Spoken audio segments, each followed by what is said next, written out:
जय श्री राम मित्रों, मैं पंडित शिव पाराशर आप सभी का स्वागत करता हूं आपके अपने इस YouTube चैनल पर। मित्रों, जैसा कि आप जानते हैं भाद्रपद मास में शुक्ल पक्ष की चतुर्थी तिथि को शुरू हो जाता है श्री गणेश उत्सव। पूरे भारतवर्ष में ही नहीं अपितु भारत से बाहर भी जहां भारतीय रहते हैं वहां भी ये उत्सव बड़ी धूमधाम से मनाया जाता है। ये चतुर्थी से शुरू होता है और गणेश विसर्जन चतुर्दशी को होता है।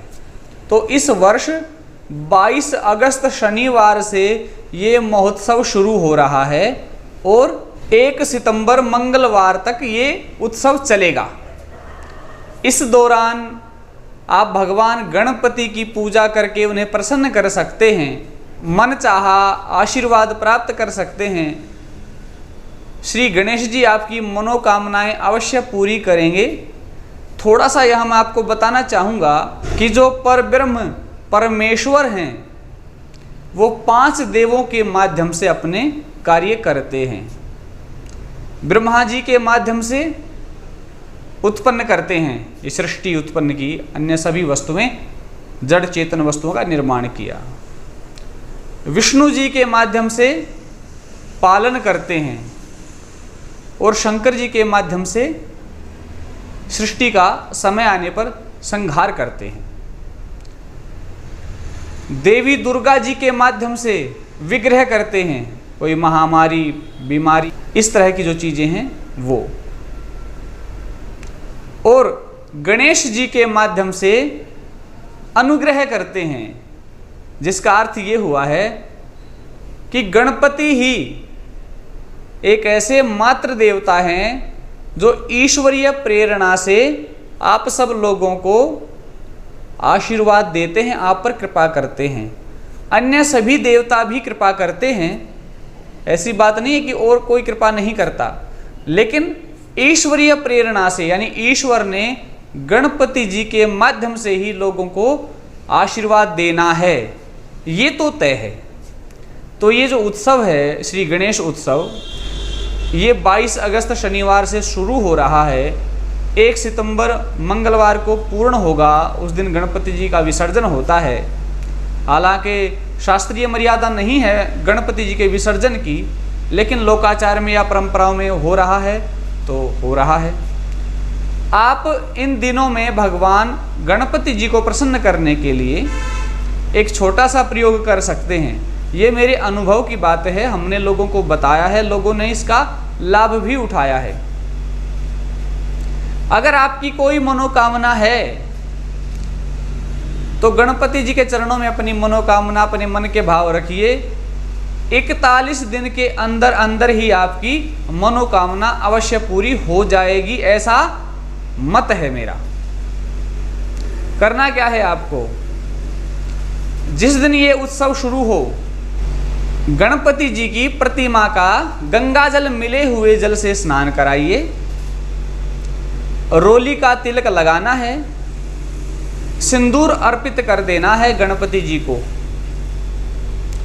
और उनके सामने घी का दीपक जलाते हुए हरी घास जो होती है, दूर्वा हर जगह मिल जाती है। हरी घास आपके आसपास पार्क में, घर में, छत पर, गली में कहीं भी मिल जाती है।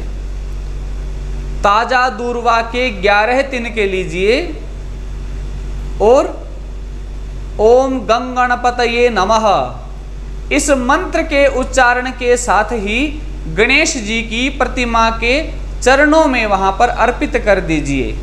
इसी मंत्र के द्वारा 11 बार आपने ये मंत्र जपना है। 11 बार ही 11 ही तिनके आपने चढ़ा देने हैं। इसके पश्चात बूंदी के लड्डुओं का गणपति जी के चरणों में भोग लगाइए। कम से कम आप 5 लड्डू लीजिए, क्योंकि प्रतिदिन आपने ये कार्य करना है इन दिनों में। तो 5 लड्डू लेकर गणपति जी के सामने रख दीजिए, भोग लगाइए और वहाँ पर चम्मच में जल लेकर आचमन करा दीजिए। उसके पश्चात उस प्रसाद को आप बांट भी सकते हैं, आपने खाना भी है।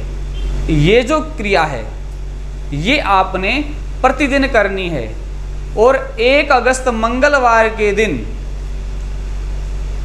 पूरी प्रोसेस यही करनी है। लेकिन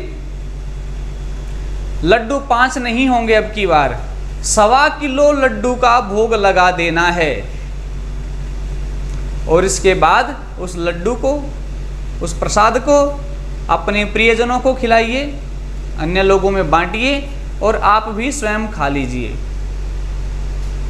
पूर्ण रूप से अगर ये प्रयोग आप पूरे मन से कर देते हैं और अपनी मनोकामना धारण करके कर देते हैं तो ये मेरा दावा है कि 41 दिन के अंदर अंदर आपकी मनोकामना अवश्य पूरी हो जाएगी।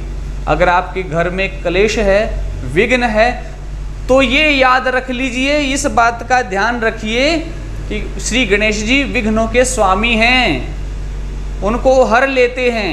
अगर आपके घर में किसी भी प्रकार का कोई क्लेश है, आपको विद्या अध्ययन में परेशानियां आ रही हैं, संतान प्राप्ति में बाधा है, किसी भी प्रकार की रुकावट है, तो अपनी मनोकामना गणपति जी को बताइए और ये प्रयोग कीजिए। 41 दिन के अंदर अंदर आपको खुशखबरी मिल जाएगी, विशेष लाभ मिल जाएगा।